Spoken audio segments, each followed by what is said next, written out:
জুমার দিনে বা শুক্রবারে মহিলারা যদি সতর্ক না থাকে তাহলে একটা অনেক বড় দুর্ঘটনা ঘটে যেতে পারে বা অনেক জায়গায় ঘটে। আমরা অনেকে জানি যে জুমার দিনে সাধারণত পুরুষরা সবাই মসজিদে চলে যায়। দেখা গেল একটা পাড়ার, একটা মহল্লার বা একটা এলাকার পুরা সব এলাকার পুরুষরাই কিন্তু মসজিদে জুমার নামাজ আদায়ের জন্য চলে যায়।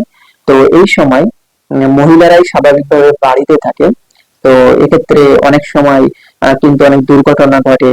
যারা আর কি মানে ক্ষতি করতে চায় বিভিন্ন বেশ ধরে, বিশেষ করে মহিলারা সন্তান নিয়ে এসে সন্তানের সমস্যা দেখায়, নিজেদের সমস্যা দেখায় বা সাহায্য চায়।